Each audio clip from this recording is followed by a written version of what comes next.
Just the other day, or a couple of weeks ago, I did the hardest half Ironman that there is in the circuit. It was the most difficult one. I had a lot of support, but here's the 5 things I learned. 5 things I learned from doing the hardest half Ironman. Number 1 is you have to eat salt. You know, I did a half Ironman before, but I didn't eat salt. And so this one, I had a lot of salt because you're sweating the salt out. If you don't, then your muscles will cramp. And as my coach said, your muscles will cramp, you will swerve into traffic, you'll get hit by a car, and you will die. He said, that's what he said. I don't know if that happens or not. But so I thought that was a good lesson, and the lesson I taught to my staff, and I think it's great for all of us, is, you know, if you're on a track in your life, the question is, what do you need to maintain this momentum? You know, in a race, you're going really hard, you're pushing really hard, and I needed salt for my body to maintain the momentum. So that was the first thing I learned. You've got to have salt. What do you need to maintain the pace of life that you're going at right now? Number 2 was you have to do it for somebody else other than you. So my coach said I needed to write some things down on my arm for so that when I go to a dark place, I can look down, remind myself why I'm doing this race.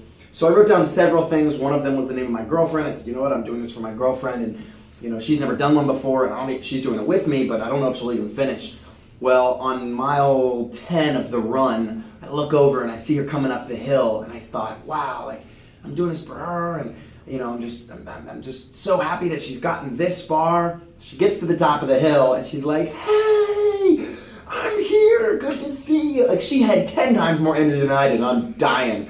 I'm like, man, what was I worried about? I'm the one that may not finish this race. So that was number 2. You got to do it. You know, whatever you're doing in your life, you have to have a bigger reason than you. It keeps you going. If it's just for you, you'll make excuses when it gets tough, was what my coach said, and I really, really, really believe that's true. So you got to write that down and keep that why in front of you. The third thing I learned from doing this was the check your ego at the door. Try your best, but people are going to pass you. The most humiliating and inspiring experience in a half Ironman is you're riding your bike or you're on the run, and they write your age on the back of your calf, and someone zooms by you with a big old 65 on their calf, and you're like, this is not right. But they zoom by you. So you have to check your ego. There are people that are fatter than you, you know, don't look as smart as you. They're all going to beat you on the course unless you're the best. And that happened to me, and it's just, I had to check my ego and run my race, because if I just was out to beat all of these other people, I'd be done after the swim. You know, you got to run your race. So keep your head down, run your race. I learned that. Number 4 was have fun. Look, I was there to do great.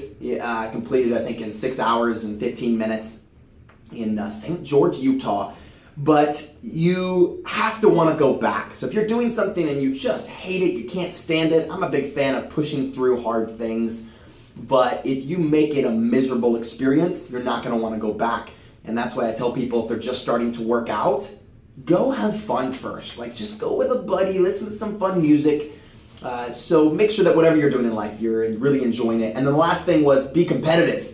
You know, I know I just said you got to check your ego at the door, but it's also at the same time, it's okay to be competitive and really, really, really want to win. It's okay in martial arts to want to be the best person in class. It's okay to want to be the best black belt and to kick higher and do more push-ups than the guy next to you. That's okay, as long as it's not all about that and you're really running your race. Those are the 5 things I learned from running the hardest half Ironman. These things have helped me become a better person and a better black belt, and I hope they do to you as well. Thank you.